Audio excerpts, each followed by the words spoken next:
मोदी के पास पहुंचने वाला था वो शख्स, सुरक्षा कर्मियों ने पकड़ लिया। 90 दिनों में लगी पीएम मोदी की सुरक्षा में दूसरी बार सेंध। दोनों बार कर्नाटक में हुई लापरवाही, पहली बार से क्यों नहीं लिया सबक? पीएम मोदी रथ में सवार होकर लोगों का अभिवादन स्वीकार कर रहे थे। पीएम के सुरक्षा दस्ते के तमाम अधिकारी अलर्ट मोड में थे।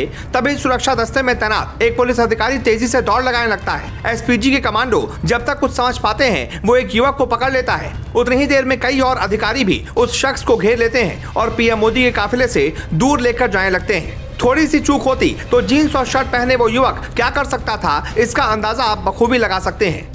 फिलहाल सुरक्षा कर्मियों ने पीएम मोदी के साथ होने वाली किसी भी अप्रिय घटना को टाल दिया है, लेकिन यह सवाल सबके जहन में कौन रहा है कि 3 महीने के अंदर पीएम मोदी की सुरक्षा में दूसरी बार सेंध कैसे लगी, वो भी कर्नाटक में ही। दरअसल कर्नाटक में एक बार फिर से प्रधानमंत्री नरेंद्र मोदी की सुरक्षा में सेंध लगने की घटना सामने आई है। यहाँ 3 महीने के अंदर पीएम मोदी की रैली के दौरान दूसरी बार सुरक्षा में सेंध लगने की घटना से हड़कंप मच गया। मौके पर सुरक्षा एजेंसियां अलर्ट मोड में आ गई। पीएम की तरफ भागने की कोशिश करने वाले शख्स को हिरासत में ले लिया गया है। एक शख्स को पीएम की तरफ दौड़ लगाने की कोशिश करते वक्त पकड़ा गया है। मौके पर पुलिस बल मुस्तैद था। जैसे ही उस शख्स ने भागने की कोशिश की, पुलिस ने उसे बीच रास्ते में ही पकड़ लिया। सुरक्षा एजेंसियों ने उसे हिरासत में ले लिया है। उससे पूछताछ की जा रही है। शख्स के बारे में पूरी जानकारी जुटाई जा रही है। ये पूरी घटना कर्नाटक के दावणगेरे की है। यहाँ पीएम मोदी का रोड शो निकाला जा रहा था। सड़क के दोनों तरफ भीड़ जुटी थी और नारेबाजी चल रही थी। इसी बीच इस शख्स ने भागकर पीएम मोदी तक पहुंचने की कोशिश की। पीएम की गाड़ी के पास लगभग ये शख्स पहुंच ही गया था। यह शख्स काफिले में घुसने की कोशिश कर रहा था। पीएम मोदी के इतने करीब पहुंच जाना गंभीर सवाल माना जा रहा है। बता दें, पीएम मोदी कर्नाटक के दौरे पर थे। उन्होंने वहां जनसभा की, उसके बाद रोड शो किया। रोड शो के बीच ही यह घटना हुई। दरअसल पीएम मोदी के रोड शो को लेकर 3 से 4 लेयर की सुरक्षा रखी गई थी। रोड के दोनों तरफ बैरिकेड लगाए गए थे। यहाँ मौजूद लोगों को पहले से बता दिया गया था कि बैरिकेड जम करके सड़क पर नहीं जाना है, सिर्फ अभिवादन करना होगा। इसके बावजूद आरोपी युवक बैरिकेड जम करके पीएम की तरफ बढ़ने लगा। मौके पर मौजूद पुलिस और गार्ड ने उसे पकड़ लिया। वहीं एसपीजी ने उसे हिरासत पे ले लिया। इसे गंभीर सुरक्षा चूक माना जा रहा है। घटना के बाद ADGP law and order Alok Kumar ने कहा, पीएम की सुरक्षा में कोई चूक नहीं हुई। आरोपी युवक का प्रयास असफल रहा है। मामले में उचित कार्रवाई की जा रही है।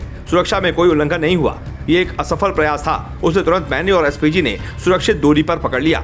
इससे पहले जनवरी में कर्नाटक के हुबली में भी पीएम मोदी का रोड शो हुआ था। तब एक बच्चा पीएम के बहुत करीब आ गया था। यह बच्चा 6ठी क्लास में पढ़ता था और पीएम मोदी को माला पहनाना चाहता था। पीएम मोदी का रोड शो जब हुबली से गुजर रहा था, उस वक्त वो कार से बाहर थे और लोगों का अभिवादन कर रहे थे। तभी सड़क किनारे खड़ा बच्चा अचानक सभी सुरक्षा इंतजामों को थता बताते हुए पीएम मोदी के लगभग करीब पहुंच गया था। बच्चे के हाथ में फूलों की माला थी और वो कथित तौर पर पीएम मोदी को माला पहनाना चाहता था। हालांकि पीएम मोदी के साथ चल रहे एसपीजी के जवानों ने तत्काल बच्चे के हाथ से फूलों की माला ले ली थी और बच्चे को वापस भेज दिया था। इस घटना को पीएम की सुरक्षा में चूक माना गया, लेकिन कर्नाटक पुलिस ने इसे सुरक्षा चूक नहीं बताया था। बच्चे का नाम कुणाल ढोंगड़ी है। इस बच्चे ने कहा, मैं पीएम मोदी को माला पहनाने गया था। मैंने न्यूज में सुना था कि पीएम मोदी आएंगे, इसलिए मेरा मन मचल गया था और मैं परिवार के सदस्यों के साथ वहां गया था। मोदी जी अपनी कार में जा रहे थे। हम चाहते थे कि मेरे चाचा के 2.5 साल का बेटा आरएसएस का यूनिफॉर्म पहनकर उन्हें माला पहनाए।